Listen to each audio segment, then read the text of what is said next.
Eh bien bonjour à toutes et à tous, ici The Marvelman. Aujourd'hui on se retrouve pour une vidéo consacrée à l'épisode 5 de Secret Invasion. Alors évidemment comme d'habitude dans cette vidéo il y aura du spoiler. On va commencer par un avis général, puis après passer à analyse et après en théorie. Donc voilà, évidemment si vous n'avez pas vu l'épisode, ne regardez pas. Vous êtes prêts? On y va. Donc on commence en avis général, avec un épisode que j'ai trouvé quand même, malgré la durée qui est déjà plus courte, je trouve quand même en rythme elle était plus courte que d'habitude. Pour le coup, par rapport aux autres épisodes qui étaient plus courts que d'autres, je trouvais quand même que la durée était optimale. Là, dans cet épisode-là, je trouve qu'on ressent un peu la vitesse. Et j'ai aussi envie de dire que c'est un épisode qui sert de transition avant la finale. Dans le sens où dans cet épisode, il ne s'est pas passé non plus énormément de choses, on va y revenir après. Mais ça sert surtout à poser les enjeux, encore une fois, pour la bataille finale, qui sera donc dans le dernier épisode. Et c'est un épisode qui, comme d'habitude, j'ai trouvé assez, pareil, toujours bien dans la lignée de ce qu'on a fait dans les autres épisodes. Après, encore une fois, c'est peut-être un peu répétitif ce que je dis dans mes reviews, mais pour le coup, vu que c'est réalisé par les mêmes personnes et tout, c'est normal que ça se suive. Même si je suis d'accord qu'il y a quand même des épisodes qui sont un peu plus. Qu'on peut trouver meilleurs que d'autres. Mais comme je dis, dans l'ensemble, ça reste assez cool. Même s'il y a quand même quelques facilités, encore une fois, qui commencent à être de plus en plus apparentes, dont on va revenir après un peu personnage par personnage. Et on va commencer tout de suite d'ailleurs avec Fury. Fury, pareil, toujours excellent dans cet épisode, toujours aussi bien joué, évidemment. Fury qui va, comme je l'avais un peu dit la dernière fois, partir un peu plus en guerre ouverte, du coup, contre Gravik. En tout cas, là, il y a les préparatifs. Pour rester dans le positif, toujours ces scènes avec Rod sont très bonnes. La scène où il le menace et tout, c'était quand même assez cool.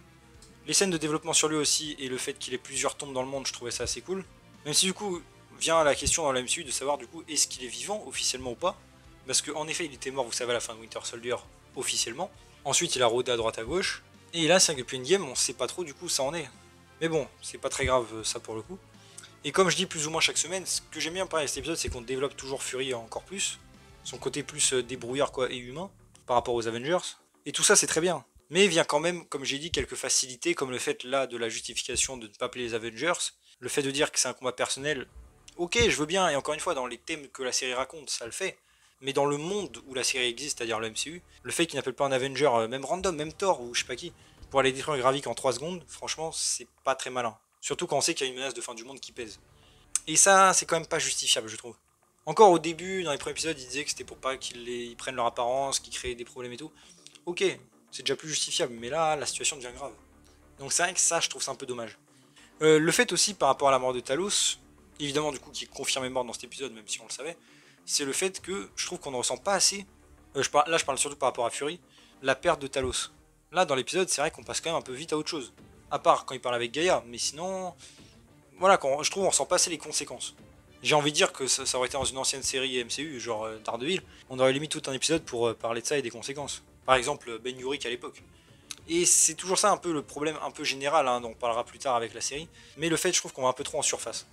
Mais bon, mis à part ça, Fury, comme d'habitude, comme j'ai dit dans l'épisode, toujours bien, ses scènes marchent bien, ses scènes de tension en particulier. Et la fin, évidemment, quand il va reprendre son bandeau et on va dire repasser à l'action, c'était très stylé. Ensuite, on repasse un peu à Gravik. Gravik, pareil, dans cet épisode qui commence à perdre un peu ses nerfs, je trouve. On dirait un peu un enfant en colère, même si c'était un peu le cas déjà avec les autres épisodes. Mais j'aime bien quand même ce côté un peu perte de sang-froid et le fait que les Skrulls commencent à douter de lui. Le fait voilà, qu'il commence quand même à tuer les siens devant tout le monde. On sent, j'ai l'impression, Gravik qui va se retrouver de plus en plus isolé au fur et à mesure. Et peut-être que Fury va même retrouver tout l'appui des Skrulls contre un ennemi commun. Bon là c'est plus de la théorie et on en reparlera après, mais je pense que on se dirige un petit peu par là. La scène en tout cas était cool de trahison entre guillemets j'ai envie de dire. Le fait qu'il veuille le pouvoir des Avengers, on va en reparler un peu après. C'est pas une mauvaise idée en soi, pareil, assez cool. Le seul problème, c'est que le coup du ouais, s'il avait les pouvoirs des Avengers, il aurait été plus fort pour tuer le président. Pas tant que ça, avec les pouvoirs de Groot, il aurait pu complètement défoncer tout, mais bon, c'est pas très grave. Ce qui donc confirme que la dernière fois, ce que j'avais dans ma vidéo, le plan de Gravik ne tenait pas beaucoup debout, je trouve. Quelques incohérences. Et aussi le changement de plan direct là, par rapport à faire entrer les Skrulls en guerre ouverte contre Fury, et surtout le monde, pareil, je le trouve moyen le plan parce que bon, j'ai compris le but, mais s'ils envoient une bombe sur leur base, c'est fini. Même si ça peut déclencher une guerre mondiale et que c'était son plan de base, le fait est qu'il n'y a, plus de Skrull là si on bombarde, à moins qu'ils évacuent avant. Donc bon, son plan, pas très ouf je trouve. Mis à part ça, bon, Gravik, là pareil, pas très présent dans l'épisode, on va surtout parler de lui en théorie, mais ça reste sympa, en tout cas ces scènes étaient sympas. Ensuite, on va parler un peu de Gaïa et Priscilla, là pour le coup je mets un peu les deux ensemble parce qu'elles étaient centrées dans l'épisode. Bon, pour rapport à Gaïa, elle, pour le coup, on ressent plus la mort de son père, c'est assez logique. Tout ce qui est pareil, funérailles Skrull, même si ça ressemble beaucoup à des funérailles humaines, c'est assez cool. Et là, pour le coup, on ressent vraiment ce qu'elle pense, et le fait qu'elle va devoir choisir un camp. Tout ça, c'était très cool. Et on a aussi, du coup, Priscilla, qui raconte un peu plus son histoire avec la maison, tout ça. Pareil, c'est bien, on développe un peu les persos. Ça rajoute de la substance et ça reste cool. Et leur duo était assez bien, la scène d'action assez cool aussi. Par contre, je tiens à le rajouter dans cette partie, je me demande quand même comment ils ont eu le corps de Talos. Parce que dans la nouvelle, il était mort en plein milieu d'une scène de guerre avec un attentat contre le président des États-Unis. Alors oui, il y avait une scène coupée, on pouvait voir Gaïa sur le corps de Talos, mais vu que cette scène a été coupée, on ne sait pas comment le corps a été récupéré. Donc pour moi, c'est un peu une facilité scénaristique. Mais bon, la scène était cool quand même. On a aussi un retour du coup, surtout en plus important, de Sonia, perso que je trouve assez cool franchement, qui carry un peu l'épisode même, j'ai envie de dire. Et pour le coup, dans le style, je la trouve beaucoup plus intimidante que Valentina. À titre de comparaison, hein, je parle le chef un peu d'agence et tout. C'est un personnage que je trouve assez bien, surtout bien joué au final. Et c'est peut-être pour l'instant dommage, je trouve, de ne pas l'avoir eu plus dans la série. Mais pareil, j'aime bien son espèce de petit duo avec Nick Fury et tout. Ils ont des choses en commun en tant qu'ancien agent, tout ça. Donc ça c'est cool de les voir ensemble. Et j'espère qu'elle aura un rôle dans le final, même si, bon, on verra ça surtout plus en théorie.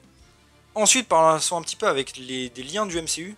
Alors là, pour le coup, on en a eu. Avec évidemment le premier, le plus évident, je pense que vous l'avez tous vu. Un caméo de Rick Mason de Black Widow. Qui était donc apparu dans le film Black Widow. Et qui aide du coup Nick Fury à passer avec des nouveaux papiers et tout ça. D'ailleurs, petite anecdote, entre Black Widow du coup, et Secret Invasion, il s'est passé 10 ans dans le MCU. C'est assez marrant de voir qu'il y a eu autant de temps entre les deux apparitions. Mais alors quand même, j'ai un petit truc à dire à propos plus critique. Même si c'est un caméo et que ça peut être sympa, franchement, en termes de caméo, il y avait 1000 fois mieux à faire. Désolé, mais on aurait pu mettre n'importe quel personnage de Agent of Shield. Ça aurait fait bien mieux le taf, ça aurait été bien plus fanservice, mais quand même justifié puisque Fury avait besoin d'aide. Et ça aurait fait tellement plus plaisir aux fans, je suis désolé. Un caméo de l'agent May qui donne des papiers à Fury, ça aurait quand même été beaucoup plus stylé, on va pas se mentir. Et ça, c'est un truc que je trouve assez fatigant avec Marvel qui, on dirait, se prive toujours pourtant de jouer de ce qui fait sa force, c'est-à-dire le monde et l'univers étendu. J'ai l'impression, surtout en phase 4, qu'on reste vraiment isolé dans son coin, même si c'est pas la première fois, mais voilà quoi, je trouve que c'est une espèce. On dirait qu'il s'empêche de se faire des caméos. Des caméos en tout cas importants. Et encore une fois, je trouve que ça aurait été 1000 fois mieux, mais bon. Après, encore une fois, c'est personnel. D'ailleurs, il faut aussi une référence à l'héliporteur. Fury qui dit qu'il aimerait avoir l'héliporteur, et Rick qui dit d'ailleurs qu'il n'est plus en activité. Car je rappelle, l'héliporteur avait été réactivé en 2020 par Mac, qui était nouveau directeur du Shield, et on pouvait le voir dessus. Du coup, on a appris qu'il a été remis apparemment au garage. Bon, assez dommage, mais on verra pour dans le futur. On a aussi eu l'appareil de camouflage, qui avait été introduit pour la première fois dans Captain America 2. Le camouflage évidemment que Fury utilise, mais qui a surtout été utilisé à la perfection, je trouve, dans Agent of Shield, avec l'agent 33 en particulier, qui a vu toute une histoire par rapport au masque. Masque qui avait fusionné avec sa tête, enfin bref, c'était une longue histoire. Mais ça faisait plaisir de voir ce dispositif, qui encore une fois est très cheaté, et qui devrait utiliser beaucoup plus en général dans le MCU. Parce que ce truc est littéralement le pouvoir des Skrulls. Hein. Enfin voilà, et aussi un autre lien évidemment, c'est le fait qu'il y ait l'ADN des Avengers et la bataille de la Terre. Donc on a appris que tous les Avengers avaient saigné pendant la bataille de la Terre. Intriguant parce que honnêtement, même Carol, à part la patate de Thanos, je vois même pas comment elle a pu avoir une goutte de sang, mais ok. Pourquoi pas. Et du coup, apparemment, on nous dit que le sang a été récupéré alors déjà par des Skrulls, et par Gravik en particulier. Alors moi évidemment, outre le fait que ce soit des Skrulls qui les aient récupérés, c'était pas très malin de la part de Fury je trouve, même si je sais qu'avant il le faisait confiance. Mais surtout, quand même, pour avoir récupéré l'ADN de chaque Avengers et de savoir lequel c'est en particulier, sur un champ de bataille aussi énorme que la bataille de la Terre avec tous les gravats, franchement ça relève presque du miracle j'ai envie de dire. Surtout qu'il y avait des milliers de sorciers, des milliers de Wakandais, enfin bref. Pareil, je trouve ça un petit peu facile, et surtout le fait que Fury n'ait pas tout détruit. Parce que garder des trucs aussi dangereux sur lui, voilà quoi. Et surtout, c'est peut-être aussi une insulte à l'agent Carter, qui à l'époque, dans sa série, avait détruit le sang de Steve Rogers pour éviter qu'il ne tombe entre de mauvaises mains, justement. Mais bon, encore une fois, on dira que c'est une petite facilité. Et d'ailleurs, on va reparler de ça en théorie. En effet, la passons d'ailleurs en théorie. Alors, que va-t-il se passer dans le dernier épisode? Eh bien, je pense tout simplement on va avoir droit à un classique Fury qui va aller à la base de Gravik, c'est ce qu'on nous a promis. Et il ne sera pas seul du coup. Alors déjà, de qui sera-t-il accompagné? Alors bon, évidemment de Gaïa, je pense, et de sa femme. Et alors par rapport à la personne que Fury a appelée à la toute fin de l'épisode là, en disant ça y est on y va, j'ai vu beaucoup de gens théoriser, évidemment des gens espérer Quake ou d'un personnage d'Agent of Shield. Alors évidemment, je vais pas mentir, je garde un petit espoir au fond de moi et moi-même je serai le premier avis, vous le savez. Cependant, honnêtement, je n'y crois absolument pas. Déjà parce que pour moi ça me paraît un petit peu tard honnêtement pour introduire un personnage.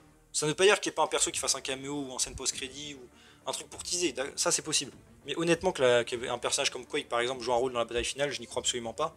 Pour la raison simple, encore une fois que ça avait été introduit avant, ça aurait été plus logique. Et par rapport au thème surtout de la série, ce que l'histoire raconte, à mon avis non, on va juste avoir droit avec Gaïa je pense contre Gravik, Gaïa qui représente les Skrulls on va dire intégrés quoi, contre Gravik qui est plus terroriste. Encore une fois, d'un point de vue de l'histoire, ça fait plus sens. Après pour être précis, qui l'a eu au téléphone? Encore une fois, au-delà d'un personnage d'Agent of Shield, je n'y crois absolument pas. Même si c'est vrai que dans un trailer, il disait la cavalerie, on aurait pu penser à l'agent May. Mais je pense soit qu'il appelait Gravik, moi, mon avis, c'est qu'il appelait Gravik pour le prévenir et lui dire en gros, prépare-toi quoi. Ou alors, encore une fois, c'est soit Gaïa, à mon avis, soit Priscilla, mais personne d'autre. À mon avis, en tout cas. Et sinon aussi, au-delà de ça, je commence à penser que du coup, il a récupéré la fiole de Carol, il me semble. Ou en tout cas, il voulait Gravik à l'ADN des Avengers. Mais évidemment, je pense que Fury va le transférer à Gaïa. Et Gaïa, avec tous ses pouvoirs-là, va devenir surcheatée et va pouvoir battre Gravik. Je pense qu'elle va être une histoire comme ça. Parce que là, à l'heure actuelle, franchement, il n'y a aucun moyen qu'il puisse le battre, je pense, en termes juste de 1v1, je veux dire. Donc Fury place sa confiance en Gaïa pour défendre l'humanité avec les pouvoirs des Avengers. Ça me paraîtrait tout à fait logique. Mais c'est vrai que du coup, elle va être très cheatée, si c'est le cas. Et aussi, du coup, j'imagine bien la situation avec Gaïa, qui prend la relève de son père, devient la chef des Skrulls, contre Gravik, et du coup, ils sont tous contre Gravik. Avec l'ennemi commun, ça pourrait être logique. Et après, à part ça, j'imagine bien du coup un combat simple, hein, voilà, Gaïa qui affronte Gravik, Fury un peu entre les deux, peut-être qu'il essaie de désactiver la machine, d'apaiser la situation avec tout le monde, avec les pays en général, et de montrer les Skrulls au grand jour. Et que surtout c'était Gravik, l'organisateur, et que les autres ne sont pas tous comme lui. Après, il va quand même y avoir beaucoup de dominos qui vont tomber, parce que même s'il y a Gravik qui tombe, il y a quand même toujours les sénateurs, pas mal de gens infiltrés dans la société. Et ça, évidemment, ça pourra peut-être se répercuter dans d'autres projets. Je l'espère évidemment, hein, que ce ne sera pas juste un one-shot. Mais bon, on n'est pas sûr. Mais voilà en tout cas moi comment je vois un peu le déroulé du prochain épisode, hein, ce sera vraiment le combat final quoi. Donc voilà, n'hésitez pas vous à me dire du coup vos théories pour ce dernier épisode. Est-ce que vous pensez qu'il y aura un caméo ou pas? Est-ce que vous avez aimé évidemment cet épisode là? N'hésitez pas à me dire tout ça évidemment. Évidemment aussi pour le prochain épisode, je ferai une vidéo un peu plus longue hein, où je ferai vraiment un résumé pour le coup de toute la série. Plus critique, analyse en entière quoi. Et avec évidemment ce que va nous teaser la suite. Donc ce sera une vidéo un peu plus bilan quoi, de toute la série, plus que l'épisode 6 en lui-même. Mais voilà, j'espère que là vous a plu, donc si c'est le cas, n'hésitez pas à vous abonner, liker, commenter, partager, activer la cloche. Monsieur, sur mon Discord, vous avez le lien en description. Et on se retrouve bientôt pour une nouvelle vidéo. Salut tout le monde.